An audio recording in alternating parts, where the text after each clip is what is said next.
Tadigadapa municipality Poranki Telugu Desam party కార్యాలయంలో municipality అధ్యక్షుడు అనుమోలు ప్రభాకర్ అధ్యక్షతన మున్సిపాలిటీ పరిధిలోని డివిజన్ మరియు బూత్ కన్వీనర్తో సమావేశం నిర్వహించారు. ఈ సమావేశంలో ముఖ్య అతిథిగా ఎమ్మెల్యే బోడే ప్రసాద్, కృష్ణా జిల్లా టీడీపీ అధ్యక్షులు వీరంకి గురుమూర్తి పాల్గొన్నారు. ఈ సందర్భంగా ఎమ్మెల్యే మాట్లాడుతూ పార్టీని క్షేత్రస్థాయిలో మరింత బలోపేతం చేయడంతో పాటు రాబోయే ఎన్నికలను దృష్టిలో ఉంచుకొని ఓటర్ల జాబితా సవరణ, ఫ్యామిలీ మ్యాపింగ్ కార్యక్రమాలను అత్యంత వేగంగా పూర్తి చేయాలని డివిజన్ అధ్యక్షులు, బూత్ కన్వీనర్లకు, పార్టీ నాయకులకు సూచించారు. ఓటర్ల జాబితా సవరణ మరియు ఫామ్ 8 పొరపాట్ల వల్ల చెల్లాచెదరైన ఓటర్ల వివరాలను సరిదిద్దడానికి ఫామ్ 8 సకాలంలో దాఖలు చేయాలన్నారు. యాప్ ద్వారా ఫ్యామిలీ మ్యాపింగ్, ఓటర్ల సౌకర్యార్థం నూతన సాంకేతికతను అందుబాటులోకి తీసుకొచ్చామని తెలిపారు.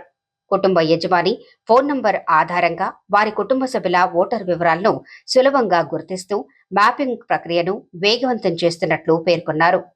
మనం దాదాపు 45% 46% పూర్తి చేసుకున్నాం. మీకు ఎక్కువ సమయం కూడా తీసుకోకుండా మీరు ఫీల్డ్కి వెళ్ళిపోతారని వెంటనే మీటింగ్ ఏర్పాటు చేయడం జరిగింది. ఇది త్వరగా మ్యాపింగ్ పూర్తయితే ఇంకా 15 రోజుల్లో డోర్ టు డోర్ క్యాంపెయినింగ్ పూర్తయితే ఇంకో 2-3 రోజుల్లో ఎస్ఐఆర్ మీద రేపు వాటర్ లిస్టులు మ్యాపింగ్ కూడా చేసేస్తాం. ఆఫీస్లో ఒక 15-20 మందిని పెట్టి ఫ్యామిలీ మ్యాపింగ్ చేపించేస్తాను. చేపించినాక ఏ యొక్క బూత్లో ఓట్లు ఆ బూత్లోకి ఫామ్ 8లు పెట్టుకొని చేయాల్సిన పని చాలా ఉంది.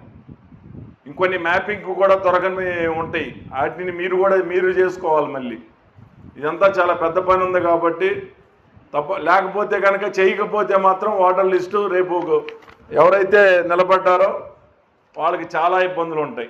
వీళ్ళందరినీ ఓటర్లు సమీకరించి ఓట్లు వేయించుకోవడం అనేది చాలా కష్టం అవుతుంది.